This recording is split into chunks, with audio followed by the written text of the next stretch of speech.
tu m'as donné ta vie, je te donne la mienne. Dans le froid de la nuit, mon cœur t'appartient. Et quand la tristesse arrive, je sais tu es là, toujours près de moi. Bon vendredi, bienvenue à votre émission La Victoire d'amour. J'espère que vous allez bien ce matin. Et comme on le fait tous les vendredis, on rejoint notre ami Pierre-Luc Bordelot.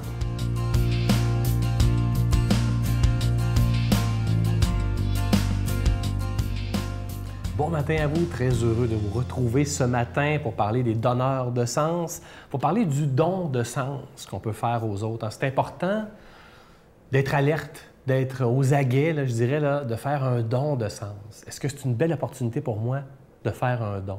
Est-ce que, je dirais même, c'est une belle opportunité pour moi de recevoir ce don de sens-là? Aujourd'hui, je vous offre une définition de ce que je veux dire, parce que peut-être que vous vous dites, qu'est-ce qu'il veut dire, là, dans quel contexte? Je vous en explique un contexte, je pense que ça va dresser un peu l'explication de ce que j'entends. L'autre jour, j'assistais à un moment organisé pour souligner l'implication d'un homme depuis très longtemps dans une institution scolaire. C'est un monsieur qui a étudié dans une école et il a enseigné dans cette école-là. Il est devenu président du comité de parents, président du conseil d'administration jusqu'au moment où on lui remercie de toutes ces années d'engagement. Et je prends le temps de respirer parce que c'est un homme qui s'est donné. Vous voyez ce que je veux dire? Vous en avez dans vos milieux, là, du bénévolat, du temps consacré, mais je dirais du temps cérébral, là, hein? Parce que c'est pas juste du temps, on donne un peu de temps, là, c'est vraiment aussi de l'organisation, de la réflexion autour de ça pour faire cheminer cette institution scolaire-là et la faire durer dans le temps. Et là, on organise un beau moment pour lui, un petit goûter, des gens réunis, un discours, vous voyez le genre, un cadeau qu'on lui remet. Et je trouve ça super intéressant. Évidemment, il y a le moment où le monsieur a pris la parole pour remercier les convives, les gens, les organisateurs d'avoir fait ça. Il a pris le temps de parler, d'expliquer bien des choses. Mais c'est le début de son discours qui m'intéresse le plus et c'est là que je vais repérer le don de sens pour vous. Il a dit « Merci beaucoup d'avoir organisé ce petit moment-là. Vous savez, comme on dit, c'était pas nécessaire, mais ça fait du bien quand même. » Et c'est là-dessus que je m'arrête. C'est comme si le reste de son discours, je l'ai plus ou moins, je vais vous avouer, je l'ai plus ou moins écouté parce que c'était là que je trouvais le don de sens. C'est ça, un don de sens. C'est pas nécessaire, mais ça fait du bien quand même.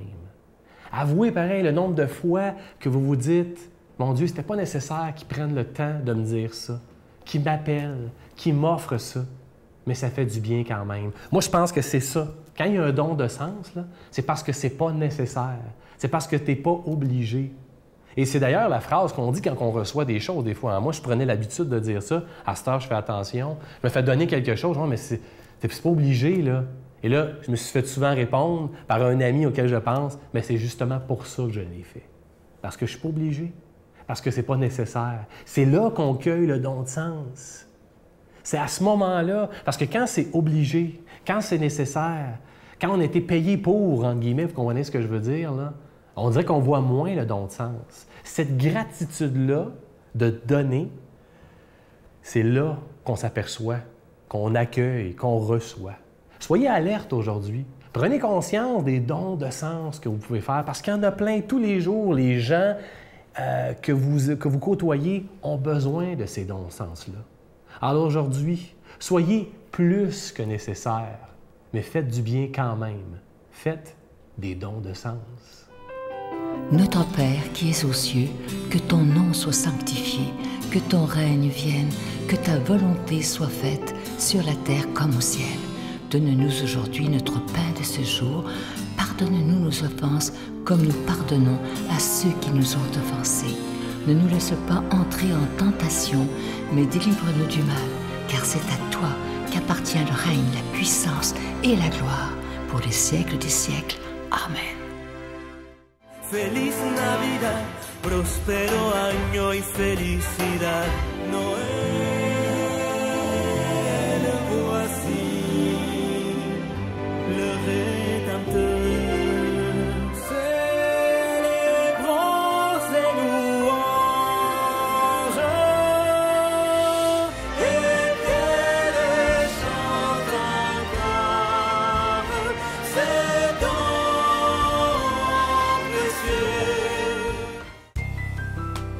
La Victoire de l'amour vous invite à venir vivre des moments inoubliables en Italie en compagnie du père Michel Marie, Miguel Padilla, Brigitte Bédard et la participation occasionnelle de Sylvain Charon. Nous visiterons Venise, Vérone, Pise, Florence, Assise, Tivoli et Rome, la ville éternelle. Célébration eucharistique avec le père Michel Marie. Nous assisterons aussi à l'audience générale avec le pape François au Vatican du 1er au 13 juin 2019. Information 514-288-6077 ou sans frais 1-800-465-3255.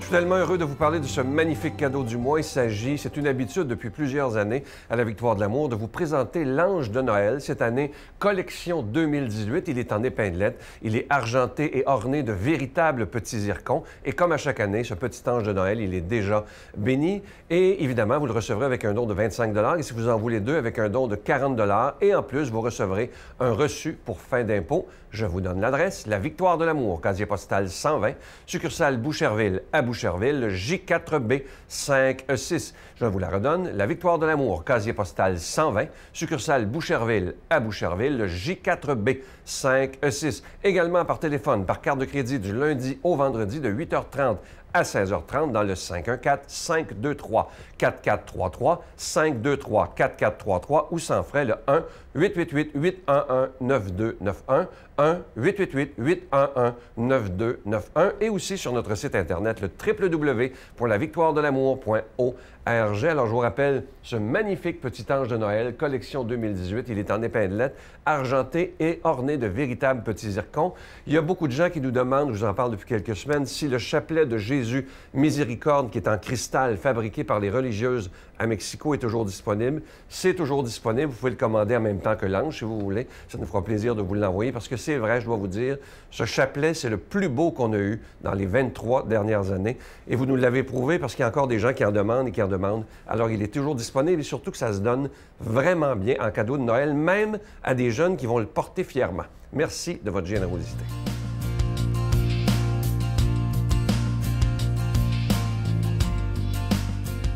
Mon Dieu, donnez-moi la sérénité d'accepter les choses que je ne peux changer, le courage de changer les choses que je peux et la sagesse d'en connaître la différence. Amen. Aujourd'hui, la parole de Dieu est proclamée par notre ami l'abbé Éloi Giard.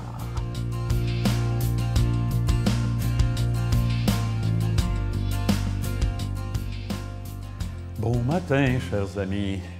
Un matin chaleureux. Je ne sais pas quelle température il fait dehors. Ces homélies sont enregistrées à l'avance, mais habituellement, rendu à fin de novembre, c'est pas toujours très réchauffant. Et je sais très bien qu'il y en a beaucoup parmi vous qui trouvent le mois de novembre difficile, que c'est un des mois les plus longs, les plus vides de l'année.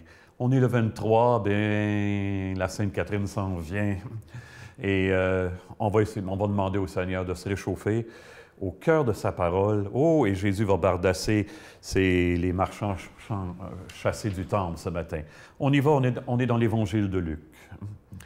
Entré dans le temple, Jésus se mit à en expulser les vendeurs. Il leur déclarait, « Il est écrit, ma maison sera une maison de prière. Or, vous en avez fait une caverne de bandits. » Et il était chaque jour dans le temple pour enseigner. Les grands prêtres et les scribes, ainsi que les notables, cherchaient à le faire mourir, mais ils ne trouvaient pas ce qu'ils pourraient faire. En effet, le peuple tout entier, suspendu à ses lèvres, l'écoutait. Il y a une couple de mois environ, c'est un dimanche, il faisait très beau, j'accueillais les gens sur le perron de l'église à Marieville, j'aime beaucoup ça, on se taquine, bon, on a du plaisir. Quelqu'un, pendant que je jasais avec un couple, quelqu'un se présente, un homme à peu près de mon âge, peut-être un petit peu plus vieux, avec un plus jeune, trentaine d'années, et un chien. Et je lui dis bonjour, ils disent bonjour, puis il rentre dans l'église. Et là, ça n'a pas été long qu'il commençait à avoir des problèmes. Ce monsieur-là s'est en allé jusqu'en avant, le premier banc d'en avant. On a appris après que l'autre, le plus jeune, c'était son fils. Et le chien était se coucher par terre. On ne l'a pas entendu de la célébration. Mais le monsieur en question s'est mis à parler fort, à louer Dieu, à poser des questions. Les gens âgés autour de lui, surtout les dames, avaient peur. Ça ne marchait pas, là. Il dérangeait beaucoup, perturbait. Et là, je me suis approché de lui, il restait encore 5-6 minutes. Écoute, tu es le bienvenu, mais il ne faut pas que tu déranges, que tu perturbes la célébration, ça ne marchera pas, là. Es-tu capable de m'assurer que tu vas garder silence et que tu vas prier avec nous? Ouais, mais mon père, moi en haut, c'est lui qui me dit quoi faire, puis vous autres, vous ne le savez pas. Bon, écoute, si tu perturbes trop, je vais être obligé de te demander de sortir. Puis si ça ne marche pas, je vais être obligé d'appeler la police. Et bon, ça a été l'enfer. On l'a gardé. Bon, on l'a gardé jusqu'à la fin de la célébration, mais je vous passe les détails. Mais là, il ne fallait pas qu'il revienne la semaine suivante. Il est revenu. Et là, j'ai dit, tu vas être tranquille. Puis là, on s'est vite aperçu qu'on perdait notre temps. On a appelé la police et une policière est venue lui demander de sortir. Il a sorti. Ça m'a fait mal de faire ça. Je suis un pasteur. Un pasteur, c'est quelqu'un qui prend soin d'eux, qui rassemble. Et vous savez, ça m'a permis de comprendre cet événement-là. Ça m'a permis de comprendre autrement le texte de l'Évangile d'aujourd'hui. On a l'impression que Jésus chasse puis que ça lui fait du bien. Au contraire, j'ai compris par le dedans comment ça devait le faire souffrir d'être obligé de faire ça, d'être obligé de mettre les marchands dehors. On parlait autrefois de la sainte colère de Jésus. Je n'ai jamais compris ce que ça veut dire, je ne sais pas si c'est vous. Mais que ça devait être pénible pour lui, lui qui est venu pour rassembler les fils et les filles de Dieu, hein, dans l'amour. Alors, il nous invite pour ça, pour nous laisser rassembler, à renouveler notre rapport avec Dieu. Hein? C'est la maison de mon Père. Il est notre Père. Nous sommes ses enfants, en quelque part, frères et sœurs. C'est probablement pour ça que tout le peuple était suspendu à ses lèvres. Il y avait quelque chose de plus fort que tout ce qui peut nous séparer dans les paroles de Jésus. Quand il parlait de ça, frères et sœurs, ça devait tellement les impressionner. Ça devait être tellement quelque chose de nouveau, hein? De la manière dont il disait du moins.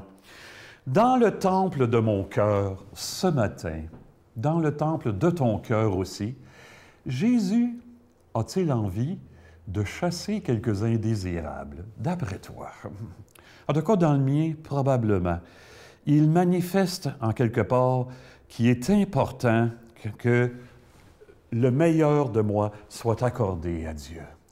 Et il nous dit, ça ne peut pas continuer comme ça. Ouvre-toi vraiment à Dieu, comme moi je me suis ouvert jusqu'à la fin. Puis-je vous citer des vers d'un poète français que j'aime beaucoup, Louis d'Aragon?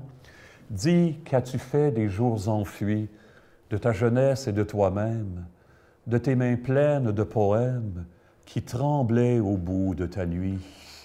C'est encore plein de poèmes d'amour qui tremblent au fond de nous, et que Jésus demande à libérer pour la joie et la beauté du monde, que ça nous soit donné aujourd'hui à travers la bénédiction. Au nom du Père, du Fils et du Saint-Esprit, Amen. Deviens ce que tu es, un poème d'amour. Bonne vie, bonne journée. Je vous salue Marie, pleine de grâce. Le Seigneur est avec vous. Vous êtes bénie entre toutes les femmes, et Jésus, le fruit de vos entrailles, est béni. Sainte Marie, Mère de Dieu, priez pour nous pauvres pécheurs, maintenant et à l'heure de notre mort. Amen. Je vous invite à ne pas manquer ce dimanche une émission spéciale d'1 heure, donc de 12h30 à 13h30. Ce dimanche, les invités, on va être gâtés, je vous le dis. Mario Pelcha et les prêtres, il vient nous présenter son nouvel album. Natacha Saint-Pierre sera avec nous. Ça, si vous saviez comment je suis content. Miguel sera là. Tocadéo également sera avec nous. Brigitte Bédard, Marie-Jeanne, Éloi Giard, Monseigneur Pierre-Olivier Tremblay, Pierre-Luc Bordelot et le Père Michel Marie. À demain. Bye. Vivre d'amour, c'est garder en soi-même un grand trésor d'un vase mortel.